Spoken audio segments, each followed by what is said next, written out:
Thanks for staying with us here at this marathon session of Players' Championship Finals darts from Stage 2 at the Butlins Resort in Minehead, and it is the evergreen Steve Beaton, the bronze Adonis, who plays in the penultimate match of this session on Stage 2. He takes on Canada's Matt Campbell, a very dangerous operator. You may have seen him at the World Championship, or indeed in reaching the final of a floor event earlier in 2022. Beaton, of course, reached the final of the very last Players' Championship tournament, when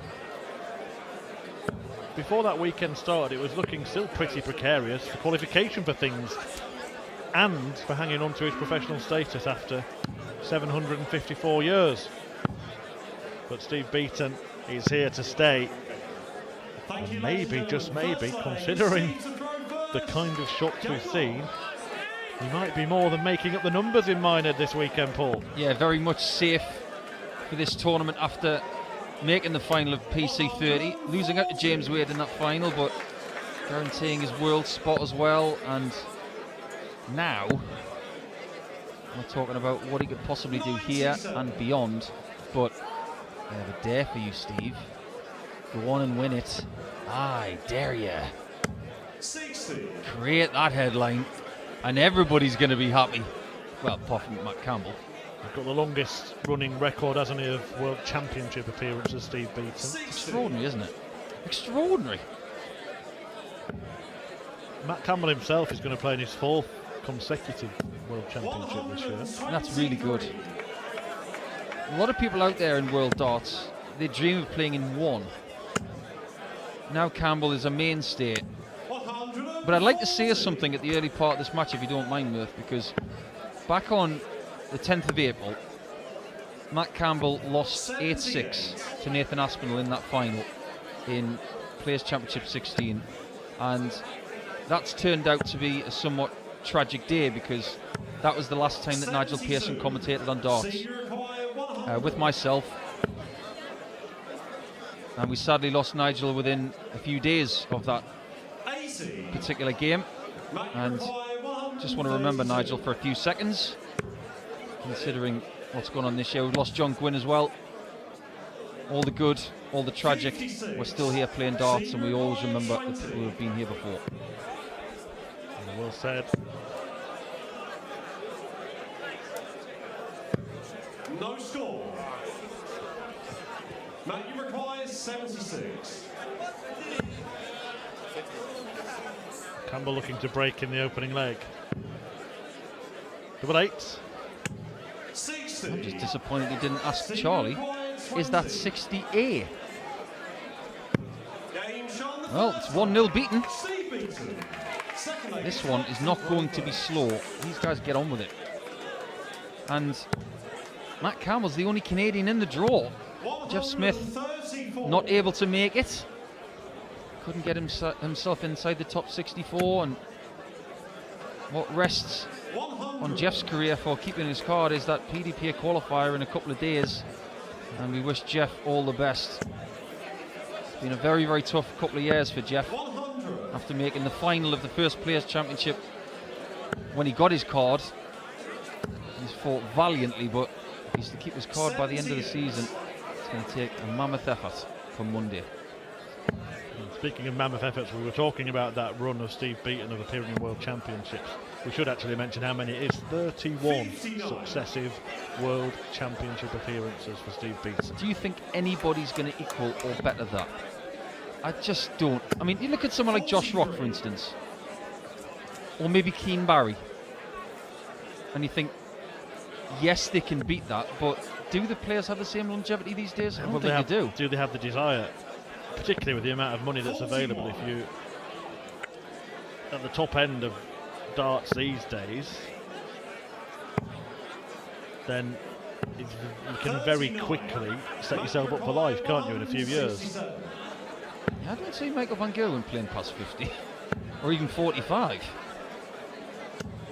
95. But Steve is still enjoying this, still incredibly competitive.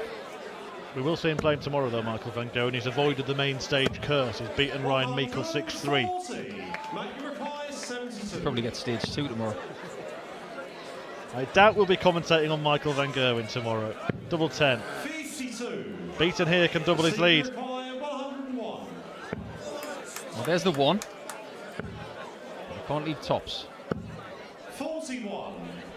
Matthew required 20. This is rapid. Game shot And it's 1-1. Matt Campbell. I just love how on the back of his dart shirt it's just got Campbell.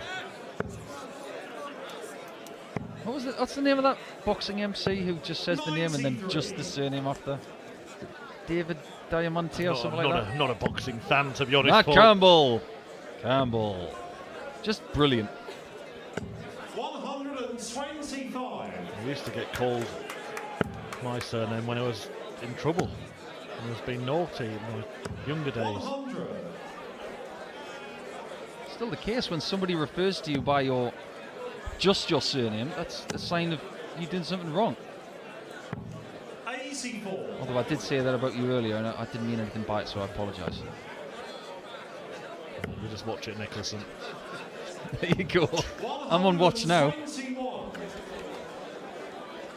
Well, we have had some thrills and spills, if not the supersized shocks that the main stage has brought today. But we've had some very decent stuff. A great performance from Martin Schindler, one of his best displays in a major tournament when he beat Vincent van der Voort, although he took longer than he would have liked, having been 4-0 up. He won 6-4. Cash in mind back to the start of the day, Andrew Gilding averaging 3 figures when he beat Ricky Evans 6-2, but perhaps the standout display has become the last one, the whitewash win for Johnny Clayton over John O'Shea. 85. If you consider who the winner of this one plays, it's in direct flight of a shock. 77. Everybody thought that Nathan Aspinall was going to beat Martin Kleermaker, but Kleermaker's going to play the winner of this one. It's a lovely second dart. And the third is not bad either. Matt Campbell. Campbell takes the lead. Fourth leg, it's Matt to throw And he first. doesn't hang around. Look at that little pirouette. That was very Elvis Stoiko-like on the ice.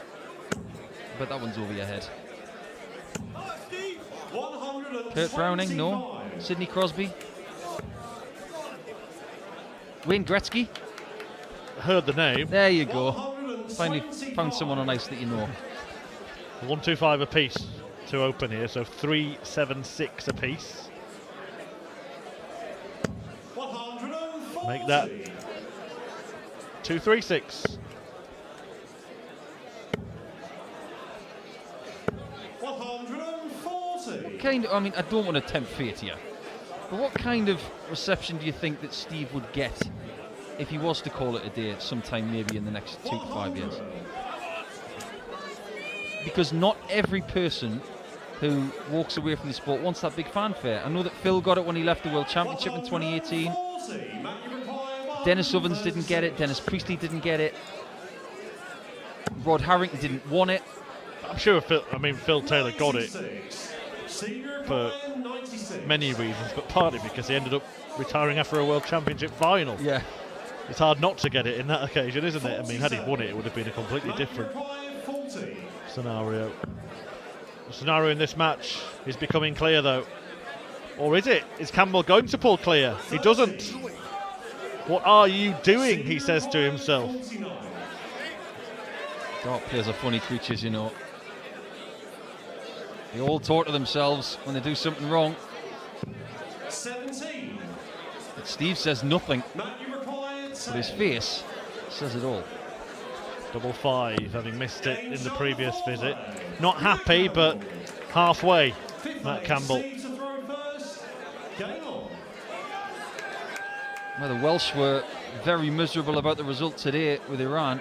I think the Canadians had every single right to feel miserable about their result against Belgium a couple of days ago because they ran riot in the first 45 minutes. And this pace of this game is actually following the pace of the Canadian squad. Fast. And Steve Beaton has seldom changed, hasn't he? You know, he doesn't hold the barrel of the dart, Steve Beaton, just the point. Just the stem, rather.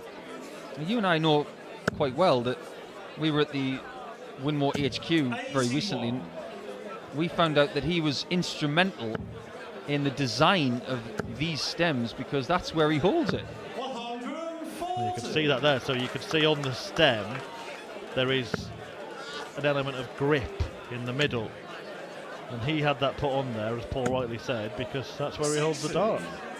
Very, very unorthodox. There's that little silver bit in between 60. the two bits of plastic.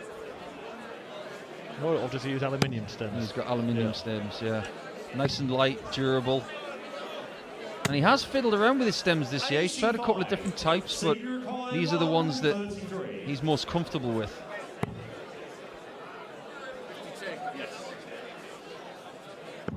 That's a sign of confidence right there. The defensive player would have gone for the 12 because there was the risk of hitting the flight and then busting the score, which is exactly what you don't want to do. 43. Senior required 32. Double 8 then, next door neighbour, Game shot in it goes. Steve Beaton. Do you know what, one of the reasons I think that Steve Beaton has Throw first. remained in the game so long is because of that throw. And because it must be such a pleasure to play. It's not taxing in any way, 58. just so smooth, effortless. That's how he lives life. I've spoken to his wife in the net about some of the things he does away from darts. He likes to grow fruit and veg in his garden. He's got a motorbike he likes to take out on weekends when he's not playing darts.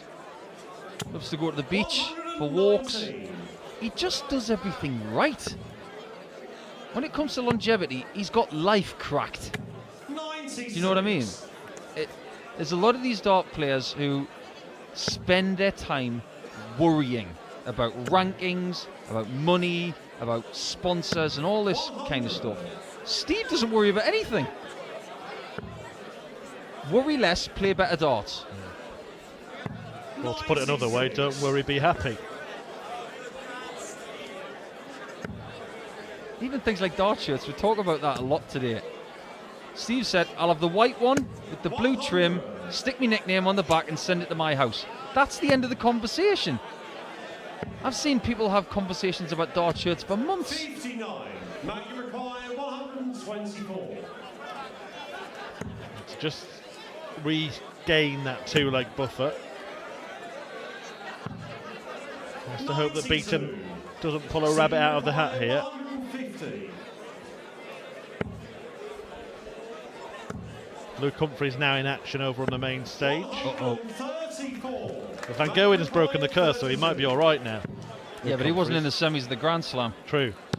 Game shot on the Campbell's silver. 4-2 up. Matt Campbell. He's going to have to find something with a slightly swifter gear if he's going to get through the Canadian.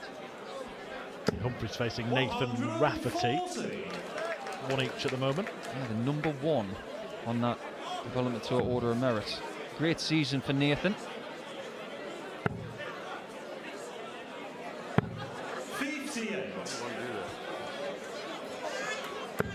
Campbell's just starting to mutter to himself. 134. Do you know there's another Beaton out there, by the way? Have you ever researched that? Played in the World Masters once, called Robbie Beaton from Scotland. 93. I'd not heard of him. He played in the World Masters back in 2000, 139. won by John Walton. Heard of him. Yeah, Steve actually played in that tournament as well. Lost to Mitchell Crooks of Northern Ireland. So had the draw aligned, Beaton could have been beaten by Beaton. Exactly. 7-7. Game shot. Oh, well done, Steve. Steve Beaton. Can be an awkward double, but no dramas for Steve Beaton. Just keeps on fighting on. Just looking through that tournament, actually, they weren't that far from each other in the draw. Steve Beaton beat Michael Lewis, then lost to Mitchell Crooks. But if Robbie Beaton had beaten Stefan Nage of Sweden, they might have played each other in the next round. Beaton here has just followed a scrappy score from Matt Campbell. He's got to break. 99. Campbell opened with 44, Beaton follows suit. That's what he's looking for, right there, right there, right there. I think he's changed his points as well, Beaton. I think he's gone to a smooth one. First of the match for Steve Beaton. Could not have come at a better time. 100. Let's just have a look at these points on the board. It usually has some sort of serration in the middle of the points. Let's get a zoom. Ooh, they are slightly grippy. I think they're just worn down a little bit. Well, they would be after 32 years, wouldn't they, Paul? Are you trying to insinuate he's been using the same points for 32 years? Wouldn't be the only one, let me tell you. 47. Matthew requires 78. 78 then for Campbell. This could be a pivotal exchange in this match. Double top. Campbell finds it. Matt Campbell, ninth place. Beaton finds himself in need of 3 straight legs. 100. There's not many dart players who've got their surname on the front of an Andy Warhol. Did you know that? 93. And it's not Steve Beaton. I'm not sure if Matt Campbell was the inspiration for that, Paul. I don't think he was alive when Andy Warhol painted that can of soup. But for inspiration, 134. Campbell's just got to look around and think about the opportunities that are about to present themselves if he can get through this. One thing that Steve Beaton's never really learned in all those years is the numbers. He shouldn't really have been going for a 140 from 306 there. This is exemplary. That is absolutely perfect from Campbell. That was a thinking man's 174.